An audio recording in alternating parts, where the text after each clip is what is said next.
Hey guys, how's it going today? We're going to be discussing all four rebuild of Evangelion films. Now, this seems to be quite a bit of a big project, but I'm not going to make it a big project. I want to make it a short, quick video for everyone who may be interested in watching the rebuild of Evangelion films. Okay, so to start off, Rebuild of Evangelion is a series of films that serve as sort of a reboot to the 1990s TV show and movie series Neon Genesis Evangelion. This is a highly influential TV series that has influenced anime and even Western media to an extent for decades since it came out. So the rebuild of Evangelion films takes the original TV show, reboots it, but then takes it into some incredibly broad, different directions. Now I'm trying to make this as spoiler-free as possible. If you want to find explanations of the entire Rebuild series, its connections to the film's End of Evangelion, and the show Neon Genesis Evangelion, and Death and Rebirth, which are movies, and all the big, broad, wonderful world of Neon Genesis Evangelion, I'm going to let you go to just go and look up some explanation videos. There's hundreds of theories and things like that. But we're going to go and just go and review 1, 2, 3, and 4. Okay, so Evangelion 1, Reboot of Evangelion 1, is just a pretty standard reboot. Cease. You get up, cease. A new player has joined. This is my dog Vinny. If you haven't seen him, he has appeared in a few different episodes of this show. Usually because he comes up to me, starts scratching my leg and moaning, whining. But he just wants some attention, wants some love from his dad. And this guy has watched a few of the Evangelion films with me, so I think he can even talk about it. What do you think? Guess he might think it's a bit boring, but that's okay. It's more of an adult show anyway. This is he's just a baby. So let's go with Rebuild of Evangelion 1. So this is a pretty standard reboot of, I think, the first 6 episodes of the TV show. It does have a few differences in it that sort of serve as a launching pad to introduce viewers to the changes that would eventually happen in the later films. This film follows Shinji Ikari, who is a 14-year-old boy who is living in the futuristic world of 2015, I believe it is. So Earth was destroyed by a cataclysmic event that killed 50% of the world's population, and so many cities just lay sort of partially submerged in the oceans all around the world. Meanwhile, there's Tokyo 3 is now Shinji's home, and he is forced by his father, Gendo Ikari, to join Nerve, which is a foundation that essentially uses giant robots to fight what they call angels, which are giant monsters. And I think that's probably where I could go off from number 1. Number 2 follows the adventures of Shinji, as well as the other pilots of the Evangelion robots. You got Ray, and you got the new pilot Oscar, and this film begins to highly deviate away from the TV show. You'll see that some of the relationships between characters have changed slightly, and some have changed completely. Oh, you want to get down? No, he doesn't want to get down. He loves reviewing films with his dad. Isn't that right? For the YouTube channel. But if in case the film has not premiered on YouTube yet, this is actually the start of the film that currently, as the moment of filming this video, is called Vinny and Andy Hit the Park. If it has already premiered, I will put a link to it below, and here is a snippet of the film.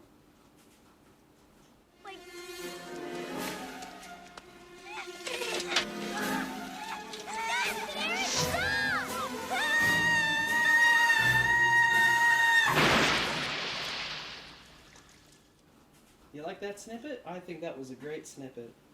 Moving on. So, so Evangelion 2, without giving away too many spoilers, ends with the beginning of another cataclysmic event that is going to destroy the Earth. And it's fortunately stopped just in the nick of time by a mysterious fourth pilot named Karu. Okay, you want me to put you down? Here you go. There we go. Named Karu. And then that leads us into Evangelion 3.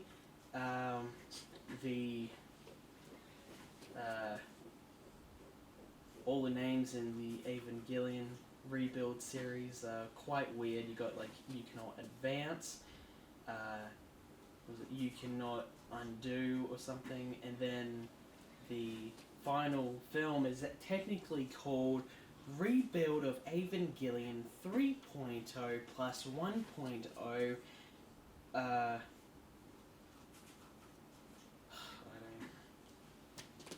Once upon a time, I don't know. Let me look this up.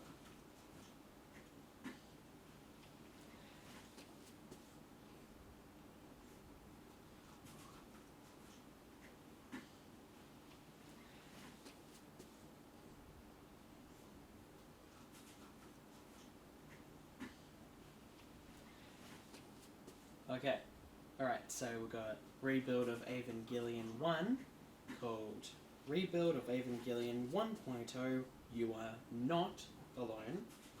Evangelion 2.0, You Cannot Advance. Evangelion 3.0, You Cannot Redo. And then we got Evangelion 3.0 plus 1.0, Thrice Upon a Time.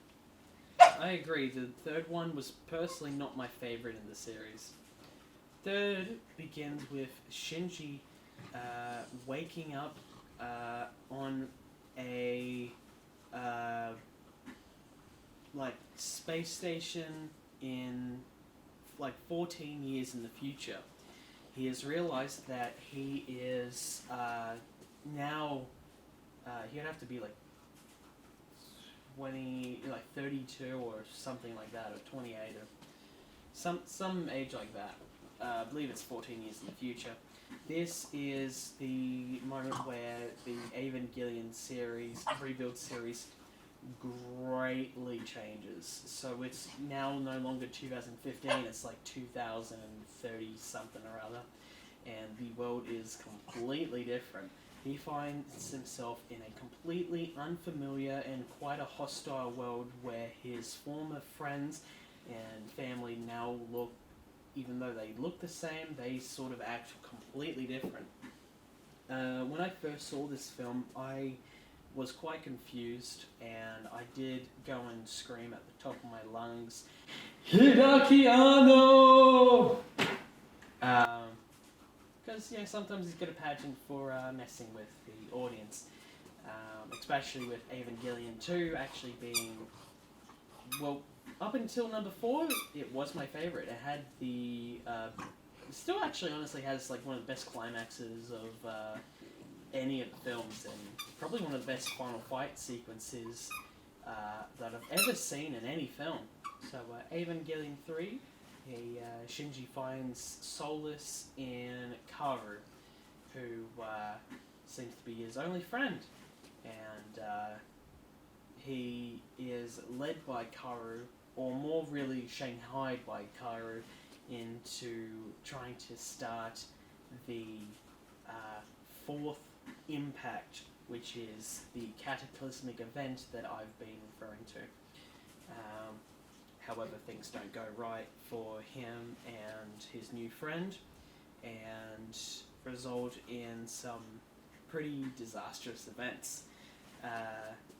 So then we have rebuild of Evangelion, Thrice Upon a Time, and I think that we had to wait like a good 6 years, I think, before from Evangelion 3. No, we had to wait 9 years. We had to wait 9 years for the final Evangelion film to come out, and I'm very glad that Amazon Prime was able to snatch up that final one and put it on their streaming service with the subtitles. Otherwise, we would have had to wait for Mad Max or Funimation quite a few years to actually release the final film, as they did with the other films. Okay, so now we have a rebuild of Evangelion 3.0 plus 1.0 Thrice Upon a Time. This film honestly changed my outlook of rebuild of Evangelion 3. Evangelion 3 is really a film about just utter, complete depression and despair. Evangelion 4, or that's why I'll refer, or 3.0 plus 1.0 Thrice Upon a Time, I'll call it Rebuild 4, just to make it easier for us. That film is all about hope, and a film that's all about hope is quite quite a nice change for this film. This film is actually the longest in the series. It is almost 3 hours. I think it has the same runtime as Avengers Endgame, I believe, or like close to it. It's also one of the longest anime films of all time, but given anime is such a expensive medium, a film that is almost 3 hours is quite a long time, but it's also like quite manageable, especially with Amazon's streaming service, Amazon Prime. At least in Australia, they have the whole series, and also Netflix has the entire TV show. So, and also End of Evangelion and Death and Rebirth, but we won't get into those. So, thank you, streaming services. So, Thrice Upon a Time follows Shinji, Rei, Oscar, and as they traverse the wastelands of what was originally Tokyo 3. They come across some of Shinji's old friends who he thought were maybe deceased, or he didn't really know what happened to them since the events of the third film, but we finally find out what happened to them and sort of how they've changed. And what I love about this film is that everyone has, except for Shinji of course, has really developed and changed over the years that Shinji had been gone. But as Shinji finds the strength to recover, he also finds the strength to be able to save the world against all odds. And this film is sort of to the end, the bookend of the Evangelion franchise, directed by Hideaki Anno, which was the series creator and director of pretty much all the major media. It's quite a superb ending, one that actually it's the film sort of helps answer a lot of the questions that we had over the previous films, not just the previous films, but also the previous series and the movies where it brought up a lot of questions. This film is quite fantastic. It's most certainly going to be like on my top 10 for top films this year, and I cannot recommend it enough. If you want to go the full weeaboo nerd route, I would recommend watching the entire Evangelion series, the movies, and then from the 90s, and then the Rebuild series. However, I would give a good warning that if you are not a fan of maybe at least the first couple episodes of Neon Genesis Evangelion, the TV show, you just won't have hope. You just won't enjoy the rest of the experience. I kind of regretted, of course, but I did go and force my girlfriend to watch the entirety of the Evangelion catalog, and I think she hated the entire experience. But that's okay. So I think that's where we can leave it. I think that it's a series I can highly recommend. The first film, none of the films I think are skippable, just because of like how they all follow into each other. However, if there was a film that you could skip, maybe the very first Rebuild film, as it really just sort of follows the plot of the first 6 episodes of Evangelion. But it does have differences as well.